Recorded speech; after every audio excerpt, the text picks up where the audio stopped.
유튜버 뭐 백문백답짜리를 마련할 테니까 다 물어봐라. 내가 다 대답하겠다. 그 사실 다 밝혀질 겁니다. 자, 지금 이제 우리 대통령과 단짝 원팀으로서 1년 동안 정말 혁혁한 공을 세웠고 지난 1년 국민 주권 정부가 성취한 게 있다면 오롯이 총리가 해낸 것이다 라고 상찬했죠. 강훈식과 이재명 대통령 오늘 드디어 출마 선언을 했습니다.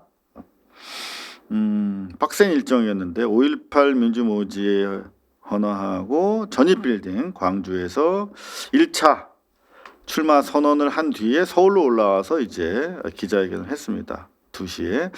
자, 요걸 이제 쭉 빡세게 우리 허지영 기자가 취재를 하셨는데요. 분위기 어땠나요? 정말 제가 국회 출입하면서 수통관에 이렇게 기자들과 시민들이 많이 모였던 건 사실 처음 봤어요. 네, 정청래 전 대표의 출마 봐야 되겠지만 이렇게까지 안 모이면 약간 비교될 걸 걱정될 정도로 굉장히 많이 인산인해를 이루었고요.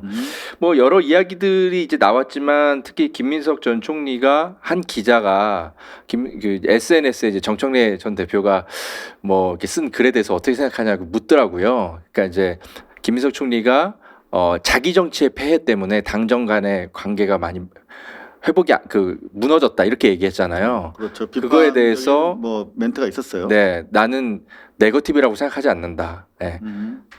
전당대회에서 반드시 논쟁이 되어야 할 부분을 논쟁을 한 것이고 나는 이게 포지티브라고 생각한다. 이렇게 답변하는 게 인상적이었습니다. 당 대표 교체. 그러니까 그 워딩을 연임 반대가 아니라 당 대표를 교체하는. 이게 사실 이제 프레임의 문제인데 그것도 잘 잡힌 것 같고요. 김민석의 오늘 기자회견 핵심 내용 짧게 쇼츠로 한번 정리해 보시죠. 연설 잘해.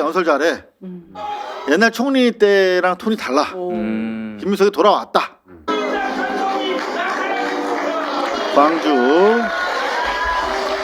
광주의 출마 선언. 존경하는 국민과 당원 여러분, 이재명 정부는 반드시 성공해야 그래야 나라도 살고 국민도 살고 청년도 살고 미래도 살고 여도 야도 삽니다. 민주당은 지난 1년 대통령과 정부에 대한 국정 지지를 정당 지지와 선거 결과로 연결시키지 못했습니다. 지난 1년 자기 정치의 피해가 당과 당정 협력을 본선에 빠뜨렸습니다. 이대로는 국정 성공도 총선 승리도 당의 강합도 어렵습니다. 합당 추진, 검찰개혁 논의, 공천과 선거 전략 등에서 나타난 수기 부족, 토론 부족, 절차 미비, 일관성 부족은 많은 문제를 낳았습니다. 하나하나 차근차근 정리해 가야 합니다. 지난 지도부의 노력을 동지적 관점에서 치하합니다. 수고 많으셨습니다. 그러나 결과 책임은 정치와 정당의 기본 윤리입니다. 하여 저는 절박한 긴장감과 대선 엄격함으로 당대표 교체의 결단을 내려주실 것을 당원과 지지자 여러분께 호소드립니다. 이재명 대표 시절의 유능한 민주당, 강한 민주당, 이기는 민주당을 복원해야 합니다. 김민석은 위기에 강합니다. 책임지고 모든 역량을 다해 해내겠습니다.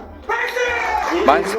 당원 기본 행사에 모든 당원들 위해서 한 분도 빠짐없이 참여해서 압도적 편입으로 당의 리더십을 교체해 주십시오. 민주의 황금시대로 보답하겠습니다. 감사합니다. 이런 사람이야. 이제껏 사실 되게 좀 답답해하는 분들이 있어요. 그렇지. 총리직 있으시면서 이 코멘트를 잘 할 수가 없으니까 말을 못하지. 그래서 그 하실 때도 좀 톤도 이렇게 그렇지. 그냥 뭐 대통령이 하면 그렇게 진행하겠습니다. 뭐 이렇게 엄청 가난한 목소리 작은 조곤조곤 말씀하시는 톤이 많다 보니까 사람들이 좀 답답했었는데 과거에 막 대학교 때 휩쓸던 분 아니에요. 그럼. 그대로 간단치 살아가다 않습니다. 오셨네요. 네, 연락 강력하게 김민석 후보, 김민석 전 총리가 그 얘기도 했어요. 좀 인상적이었는데 자신에 대한 가짜 뉴스, 네거티브, 흑색 선전이 너무 많다. 이제는 내가 다 해명할 수 있으니까 한 일주일쯤 뒤에 유튜버 뭐 백문백답짜리를 마련할 테니까 유튜버들 모아서 질문 제한 없이 다 물어봐라. 내가 다 대답하겠다. 나에 대한 가짜 뉴스가 너무 많다. 이런 얘기를 하시더라고요. 아마 예고를 제가 좀 해드릴게요. 합당과 관련해 가지고 친명파리라는 프레임을 씌웠잖아요. 그랬죠. 뉴스공장에서 그 사실 다 밝혀질 겁니다. 그 사실 밝혀지면 뉴스공장 제가 봤을 때는 사과 방송을 하든지 좀 방송 며칠 쉬든지 그래야 될 겁니다. 이야, 근데 좀 이렇게 지금 자기 정치의 폐해라고 음흠. 규정했잖아요. 음. 전 깜짝 놀랐거든요. 이 말 듣고. 네. 왜냐하면 불과 얼마 전까지 총리였던 분이잖아요. 음흠. 민주당이 지난 1년을 되돌아봤을 때 그걸 자기 정치의 폐해 때문에 뭔가 문제가 있었다는 걸 진단을 그렇게 하고 계신 거 아니에요. 그게 총리 생각이겠어요? 그러니까. 총리는 지금 뭐 명팔이라고 하는데 절대 그렇지 않아요. 지금 대통령이 공적으로 가장 진짜 진하게 소통하는 사람이 김민석 총리니까 월요일 날, 예? 월요일 날 총리 독대랍니다. 그러면 1시간, 최소한 한두 시간은 독대를 해. 화요일 날 뭐 합니까? 예? 국무회의 하잖아요. 국무회의 3시간, 4시간을 대통령이랑 국정 이야기하고 끝나면 또 티타임 하거나 식사합니다. 최소한 일주일에 2번 만나서 2-3시간씩 계속 얘기해. 만약에 제가 강수영 변호사님이랑 내가 그 로펌의 변호사야. 변호사끼리도 그 정도 얘기합니까? 로펌에 대해서? 쉽지 않죠. 한 달에 한 2-3번 그냥 전화나 이렇게 뭐 그냥 줌으로 회의하는 거 아니에요? 상의할 때만 그렇게 하죠. 그런 관계예요. 그런 관계. 아, 그런데 네. 개인 정치 때문에 개인 정치일 때문에 이게 지금 당정이 안 움직여서 계속 폐해가 있었다는 거 아닙니까? 그게 떠오르네요. 그 이번에 이제 김민석 총리의 이제 그 당대표 출마 선언문은 누가 어떻게 썼는지는 제가 모르겠어요. 그런데 2년 전에 이재명 대표가 출마 선언문을 쓸 때 그 선언문은 김민석 의원이 그때 같이 썼었어요. 제가 그때 그거는 나중에 확인을 했었거든요. 야, 이거 두 분이 그런 중요한 깊은 얘기입니다. 관계시더라고요. 다시 한번 그거 어떻게 확인했어요? 다시 한번 한 줄로 제목 뽑아주고 쇼츠를 2년 많이들 하니까 지금 우리 네. 방송 6시 반에 끝나는데 6시 반 전에 우리 방송 내용이 쇼츠로 다른 데서 올라온다니까요. 시간으로. 예. 네, 다시 한번 제목부터 뽑아주세요. 2년 전에 이재명 대표 민주당 출마할 때 출마 선언문 김민석이 함께 썼다. 짜잔 어떻게 네. 확인했습니까? 이재명 대표랑 오래 함께하는 정치인들 복수로부터 제가 설명을 좀 들었었고요. 제가 왜 이걸 K모 씨? 했냐면 그때 K모 씨?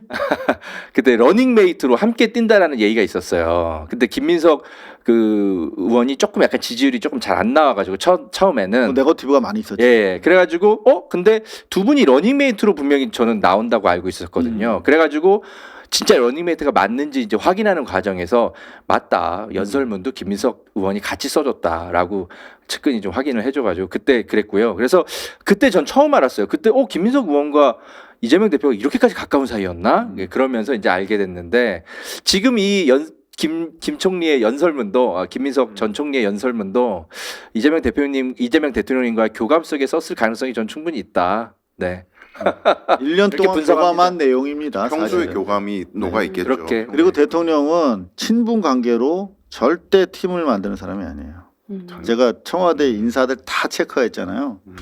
심지어 딱 한 번 만나고 스카우트한 사람도 있어. 정책실장 같은 경우에. 그 양반이 평소에 길게 페북에 올리는 글을 다 모니터하고 딱 한 번 만났다. 그렇게 해서 정책실장한 거야. 계속 그 사람이 발언하는 걸 계속 서치하고. 친분이 아니에요. 그 사람이 가지고 있는 전문성과 탁월한 정세 분석 이걸 가지고 인사를 합니다.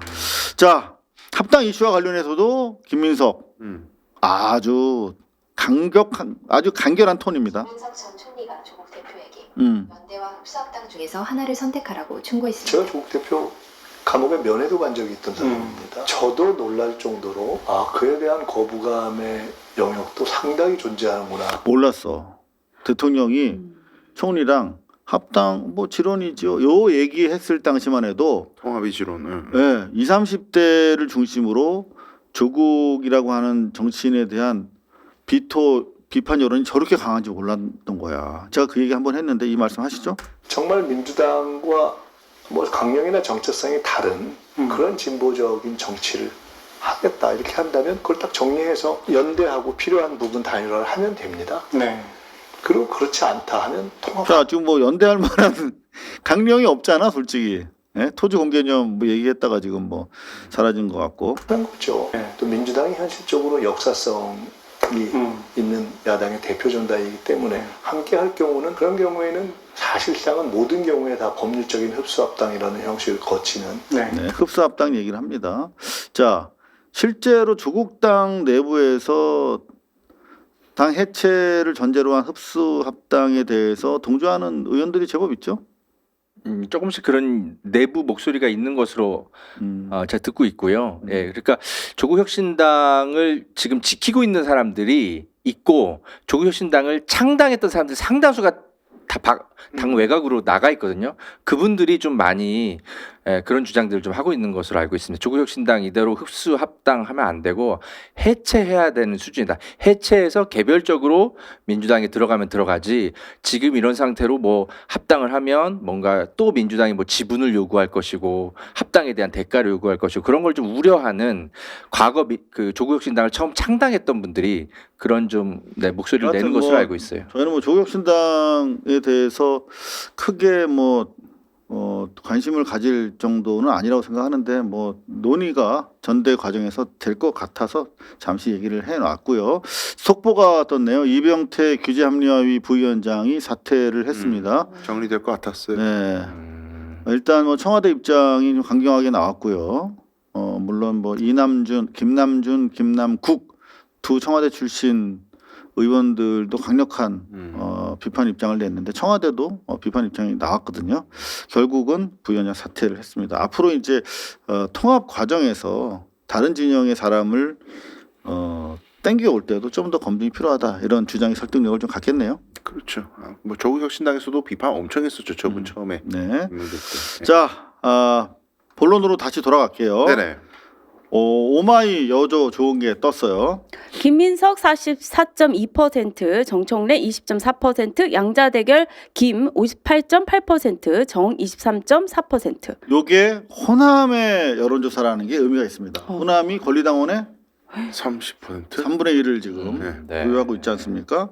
그래서 오마이가 STI라고 하는 여론조사 기관이랑 협의를 해서 어제까지 그렇죠. 4일, 5일, 토, 일 이렇게 전북 특별자치도와 전남 광주 통합특별시, 전북, 전남, 광주를 말하는 거죠. 네. 이렇게 대상으로 여론조사를 한 겁니다.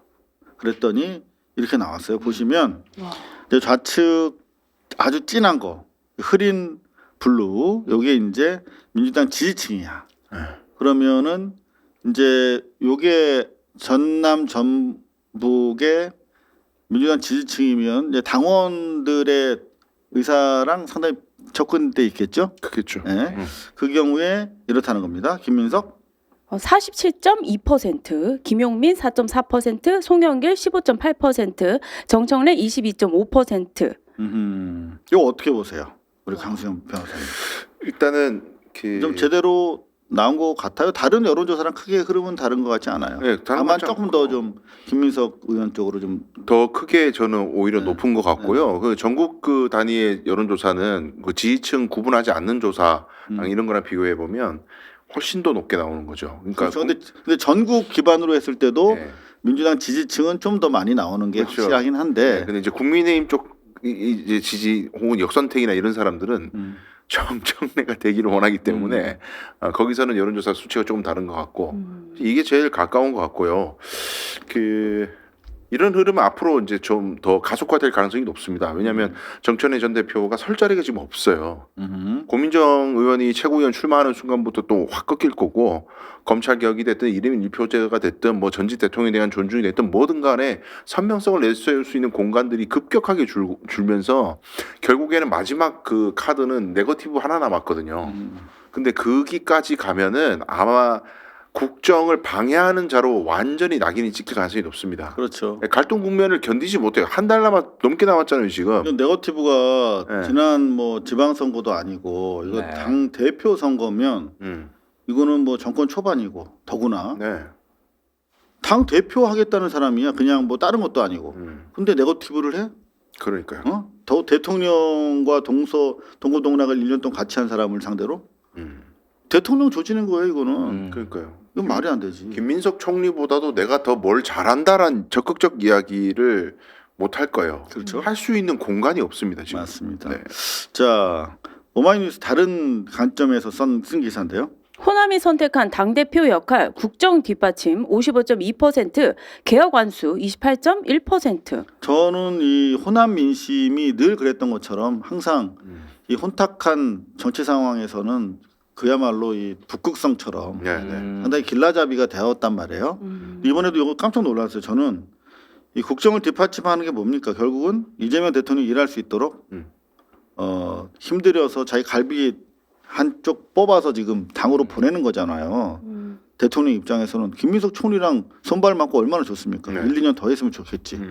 그러니까 대통령이 일할 수 있게 하자가 52.2고 개혁 안수 요건 이제 검찰 이제 개혁을 이제 주로 말씀하시는 분들인데 그래도 28.1%가 나왔다는 건 뭐 의미가 있긴 한데 어찌됐든 간에 55% 이거 대단한 거 아닙니까? 당연히 그렇죠. 그리고 개혁 완수도 김민석 총리가 뭐 약점이거나 그렇지 않습니다. 그러니까요. 예. 네, 진정한 개혁이 무엇인가를 생각해 보면 그러니까 개혁 완수 중에는 김민석 정청래가 섞여 있다고 보고 그럼 국정 뒷받침은 나 오로지 김민석 표라고 저는 생각을 해서 여쭤본 거거든요. 근데 정청래 대표 측은 또 자기는 원보이스라고 이때까지 엄청 강조했었고 하니까 뭐 100%까지는 아니겠습니다만은. 근데 우리는 누차 말씀드리지만 발걸음을 본다. 발걸음을. 네. 말이 안 돼. 자, 그래서 이제 보면 김민석, 송영길 전남북 광주에서 지지율 합산하면 63%가 나옵니다.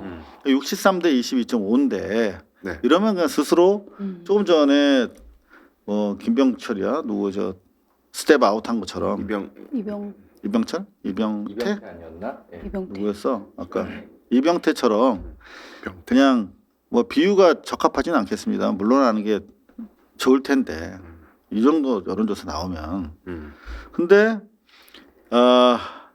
겸공해서 지원 사격을 합니다. 송영길과 김민석 결국은 하나잖아요. 이분들은 네, 그렇죠. 지지층이 시점의 문제지. 하나인데 이걸 또 분리합니다. 에? 이런 시도가 정청래한테 헛된 꿈을 자꾸 꾸게 하는 거야. 그러니까 주변에 좋은 친구를 둬야 됩니다. 보세요. 송영길 후보가 지금 3위는 확실한데 만약 결선 투표다. 송영길 후보 표를 누가 가지고 가느냐. 지금까지 나온 거는 이제 송영길 후보 쪽이 김민석 후보하고 네. 좀 가까운. 그나마 박 대표는 제대로 된 얘기를 하는데 김어준 씨 뭐라고 하나 들어보세요. 근데 이제 그건 후보가 그렇다는 것이지. 송영길 후보를 지지하는 분들이 반드시 송영길 후보 지지 선언에 따라 가진 않거든요. 최근에 최대 이슈가 이게 무슨 말인지 다시 한번 들어보세요.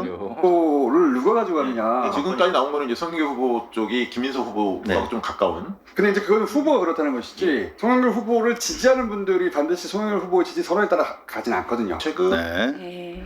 이건 기본적으로 이 정도 인식 수준이면은 시사 비평을 하면 안 돼요. 지금 김어준 씨는. 좀 억지스럽죠. 네. 아까 오늘 이제 발표된 그 STI 여론조사만 봐도 단일화할 시에 송영길 전 대표를 지지하는 쪽은 그 지지층들이 80%가 다 김민석으로 가고 20% 정도만 정청래로 가는 걸로 그 데이터가 확인이 돼요.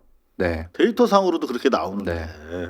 이게 참 생각해 보면은 이게 뭐라 그럴까 김민석 총리가 절대로 되면 안 돼라고 생각하는 사람들의 논거가 박약하거든요.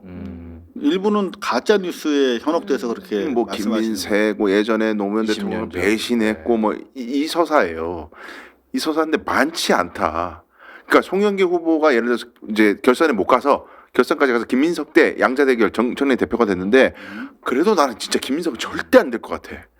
라고 생각하는 사람. 왜냐 제가 이렇게 말씀드린 이유는 정청래를 적극적으로 지지하는 마음보다 항상 정청래라는 정치인의 메커니즘이 그렇잖아요.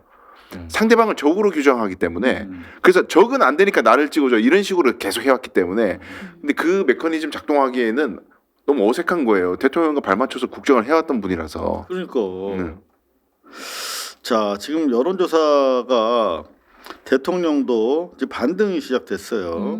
당이 이제 수습 국면으로 들어간다고 보는 것 같습니다. 일단 리얼미터 보면은 46.5에서 7월 들어서 47로 지금 반등세가 들어섰고 저희가 좀 더 신뢰하는 갤럽 보면은 6월 말에 비해서 7월 들어서 51에서 54로 이 정도면 상당히 가시적인 반등세가 이거 좀 시작됐다. 데이터를 제가 깊이 좀 들여다봤는데 한국갤럽 이게 지지율이 다시 반등한 게 중도층과 보수층이 지지율이 지난주보다 5%포인트 네, 네. 정도씩 다 올랐습니다. 진보층은 1%포인트 정도 살짝 올랐고요. 그러니까 무슨 말이냐. 호남, 반도체 그리고 또 울산에 또 여러 가지 또 로봇 투자 뭐 온갖 것들 지역에 이렇게 이슈들이 많았잖아요. 발전 정책들 그런 것들. 그러니까 일 잘하는 이재명 정부가 성과가 강조될수록 중도층과 보수층은 이재명 정부로 지지율이 돌아옵니다. 그리고 핵심 지지층은 뭐 그래 일 잘해 여전히 계속 견고하고요. 이 한국갤럽 여론조사 데이터를 자세히 들여다보면 중도층과 보수층이 많이 올랐습니다. 자, 지금 말씀이 코어가 유지된 상태에서 소위 말하면 스윙 보터들이 돌아오고 있다라고 하는 것이고 돌아오는 이유를 보면 당내 뭐 갈등이 어느 정도일 때 김민석이 등장하면서 수습되겠구나. 그리고 메가 프로젝트로 이제 기대를 갖게 된 것인데 실제 메가 프로젝트가 제대로 언론 플레이가 안 되고 있어요. 지금 당내 분열상 때문에 이거 좀 더 알려야 되는 상황이거든요. 네. 실제 여론이 이럼에도 불구하고 여전히 어깃장을 놓는 김어준 씨 눈에는 여전히 코어가 떨어져 나고 있다는 거야. 민주당 핵심 지지층 내에서 일부 이제 대통령에 대해서 좀 이렇게 비판적인 견해들이 약간 그 표출이 되고 있는데 민주당 지지층에서 어떤지 살펴봤더니 전화면접 자, 들어오세요. 조사에서 민주당 지지층에서 95.2%가 대통령 잘한다 이렇게 평가를 했고요. ARS 조사에서 89.7이 민주당 지지층에서 잘한다 이렇게 평가를 했거든요. 지금 민주당 지지층이 이제 코어를 말하는 건데 90%가 넘거나 90%에 수렴하잖아요. 엄청나게 모여 있는데요. 코 단단한데. 예. 그러면 이거는 그냥 100%라고 보면 되는 거예요. 그런데 뭐라고 깐죽거리냐면 여전히 그 코어 지지층에서는 대통령을 향해서 잘한다. 지금 박시영은 계속 지금 제대로 된 여론조사 분석을 하고 있어. 그런데 김어준 씨는 ARS 조사에서 89.7이 민주당 지지층에서 잘한다 이렇게 평가를 했거든요. 여전히 그 코어 지지층에서는 대통령을 향해서 잘한다는 그 정도 비율인데 매우 잘한다는 비율이 좀 떨어져. 예, 그건 좀 떨어졌습니다. 이거 가지고 코어 측이 떨어졌다는 거야. 매우 잘한다가 잘한데 됐다고. 그러니까 제가 김어준 씨가 좀 저는 뭐 대통령을 심리 뭐 정신병적으로 뭐라 그랬지? 걱정증? 객관강박증? 김어준 씨도 제가 똑같이 내가 돌려드릴게요. 고집불통에 그 어떤 자기 확신 병이 있어요. 절대 유턴을 안 해. 그러니까 제가 진짜 20년 가까이 지켜보면서 왜 저렇게 자기 생각을 수정할 줄 모르지 사람이? 왜 자기 잘못됐다는 걸 인정하고 사과할 줄 모르지 사람이? 저는 그게 제일 중요하다고 생각하거든요. 우리 허지연 기자랑 맨날 얘기해요. 그렇죠. 기자는 항상 틀릴 수 있어. 그래서 항상 사과할 준비를 하고 있어요. 응? 카메라 출동할 때도 한 2주 동안 엄청나게 탐사 보도를 했어. 근데 마지막 딱 팩트 확인하는데 완전히 180도 반대 결론이 나올 때가 있어요. 재판도 그렇잖아요. 그러면 빨리 수습을 해야 돼. 아, 죄송합니다. 제가 잘못된 제보를 가지고 편향된 취재를 했습니다. 정말 잘못했습니다. 사과합니다. 이건 방송 나가지 않겠습니다. 이렇게 빨리 수습하는데 이걸 계속 고집 피워가지고 끝까지 가는 스타일이야 김어준 씨가. 옛날에 황금박쥐 황우석 때도 그랬고 옛날 그 저 부정선거 때도 아직 사과 안 했어요. 세월호 때도 그랬고 지금 이건 마찬가지로 자기 코어 얘기하는 거야 계속. 안타깝습니다. 자, 대통령 오늘 본격적으로 이제 메가 프로젝트 첫 회의를 하셨는데 대통령의 이런 절절한 말씀이 왜 나와야 됩니까? 예? 대통령의 절박한 호소가 국민들의 마음을 아프게 합니다. 일부에서 그렇게 얘기를 해요. 좀 이해가 안 되던데 이게 가능한 실제 상황이다라는 걸 전제로 왜 한쪽으로만 가냐, 왜 우리는 빠졌냐고 항의를 하더니 같은 입으로 사기다, 불가능한 일이다, 뭐 이벤트다 이렇게 주장을 해요. 아니 가능하다고 판단하면 한쪽 주장만 하든지 해야지. 가능하다는 전제로 실제 상황이라는 전제로 균형을 주장하다가 불가능한 걸 전제로 기만이다, 이벤트다 이렇게 주장을 해요. 이게 나라 살림을 맡은 공인들이 과연 이런 태도를 취하는 게 맞는가? 한 가지만 하십시오.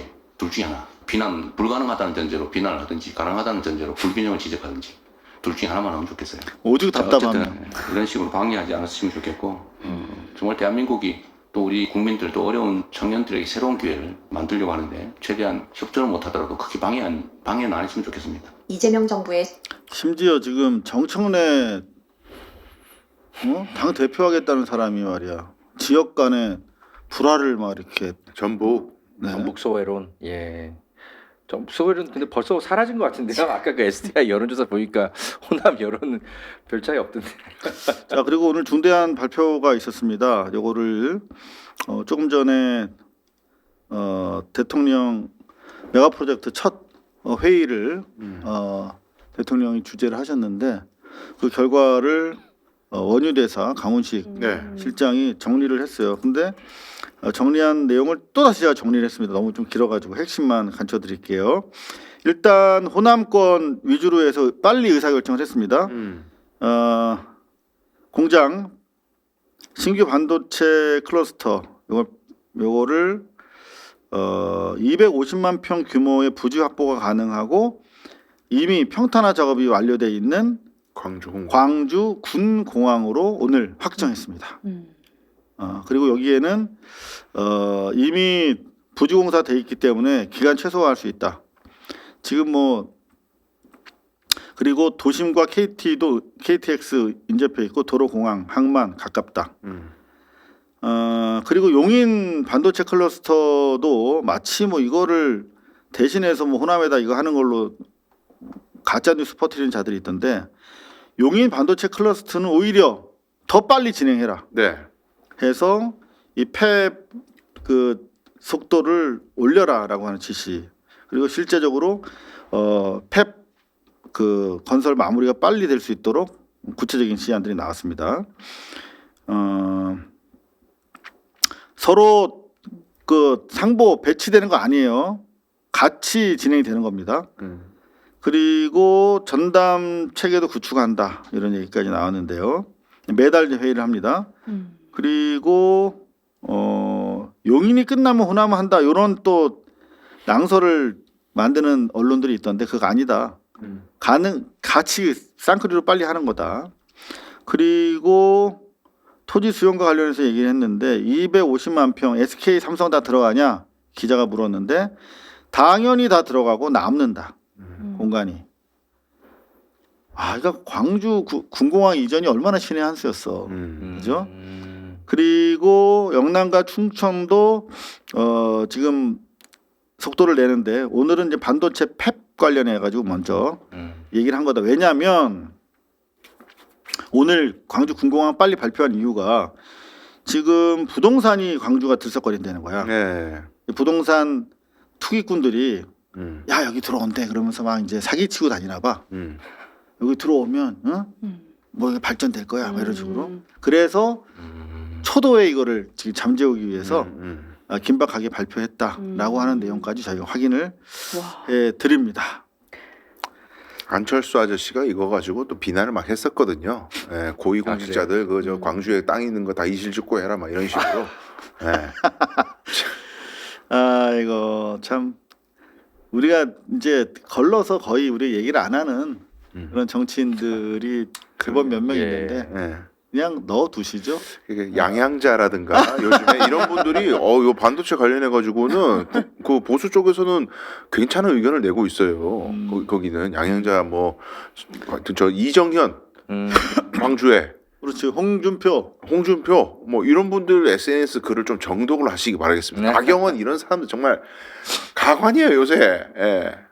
그리고 내일 또 대통령 나토 첫 정상회의 참석차 순방길에 오르는데요. 이번에는 돌아오는 길에 몽골 또 국빈 방문이 잡혀 있습니다. 저희 고발뉴스는 다음에 꼭 갈 수 있도록 노력해 보겠습니다.